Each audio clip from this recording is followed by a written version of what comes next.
This is Live and Local at noon. Here is Michaela Madison.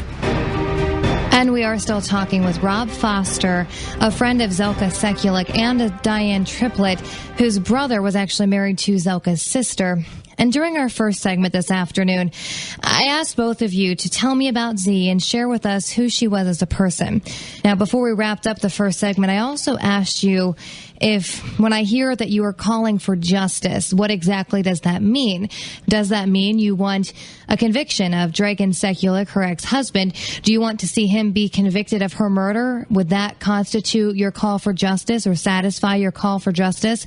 Or are you looking for something bigger, something more, maybe even diving into our legal system that may be flawed? Is that something you're looking to see changed or addressed? So I want to put that question back on the table now. What exactly do you mean when you say you want to call for justice? The conviction is a short-term, immediate goal. That's the immediate goal, to take care of Z and get her justice that she deserves. But there's longer-term goals, and it's going to be a long battle because there's more issues and negligence and laws and insufficient data, which is the reason why this crime took place. We'll never be able to figure out why he did it, but the flaws in the legal system that we have facilitated it to be easier than it should have been. Mm-hmm. She should have been protected more by the legal system. I think that the people who analyze and look at the crimes, the bails, the charges that are put on, I think they really should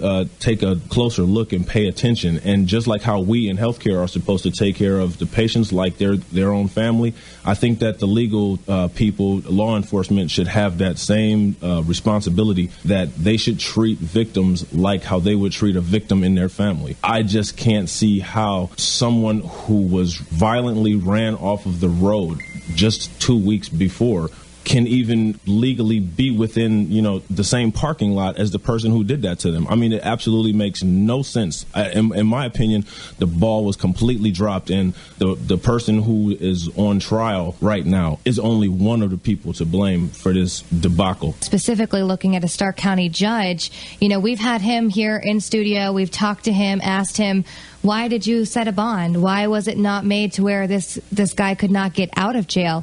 He was limited to his power. Well, I'd have to interject, and I really wish that I could have a conversation with him sitting where Diana's sitting, because I don't agree with him being limited. Purpose of a judge is to interpret the laws and to do whatever is necessary. Mm-hmm. So, he might not have been able to set a bond for the specific crime that he was being charged with, but there's other things that he could have done, possibly not allowing flexibility with plea bargaining, possibly making concurrent crime charges to kind of expand the severity of it. There's other things that he could have done. The law can be manipulated. I mean, that's the whole purpose of lawyers, to reach certain goals and to make certain things more difficult and more easy. You can go to jail, for a DUI, and instead of going to jail, you can do community service. That's making it easier. You can also make it more difficult. That's why you have a range of 15 years to life. Mm-hmm. So I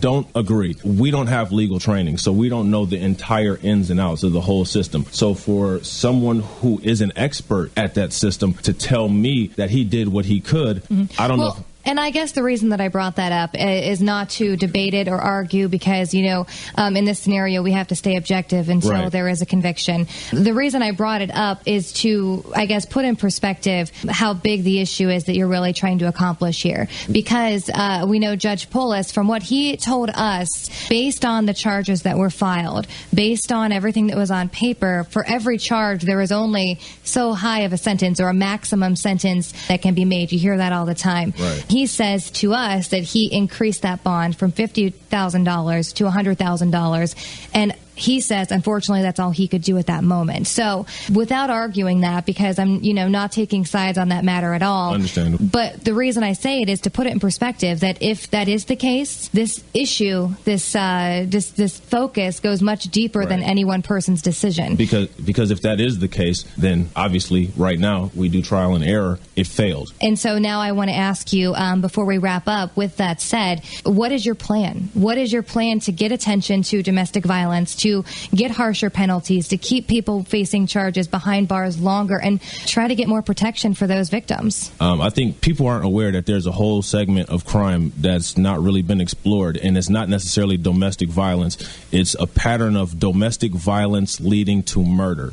And what people don't understand is that there's no data on this segment. It hasn't been explored, but it occurs very often. It's a pattern of violence leading to execution. And I think if people studied it more, we got more eyes on it, found more appropriate sentences and how to protect the potential victims, I think people would be a lot more protected. And I think also people who deal with that kind of problem would not be as scared to go to the authorities, because one thing that gets these people killed and hurt is that they're afraid to go to the authorities and even try to get any help because of situations like what happened to Z. And then when you see something on TV like that, it just reinforces that fear. Well, I know you guys have several Facebook pages set up to try to bring awareness to this. There are GoFundMe accounts set up to help Z's girls and the rest of the family cover some expenses and try to help the girls have a good future despite this tragedy. I will post all of those links on my Facebook page as well, so our listeners can find that information.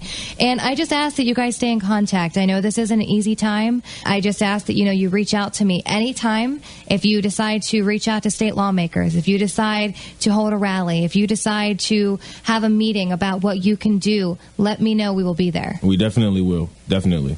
Okay, Rob Foster, a friend of Zelka Sekulic, who was shot and killed last week in the parking lot of Astoria Nursing and Rehabilitative Facility. Rob, I really appreciate all of your comments today. I know it's a hard day for you, so thank you. And also today we were joined by Diane Triplett, whose brother was married to Zelka's sister. And Diane, I know you didn't really want to talk a whole lot today, but I still appreciate your time and I appreciate you coming down. I know Zelka's funeral and burial are today, so I know it's a hard day for you, her family, and everyone else that knew her. So we wish you all the best, and I hope to stay in contact with you, of course, through this. Live and local at noon with Michaela Madison will be right back on News Talk 1480 WHBC.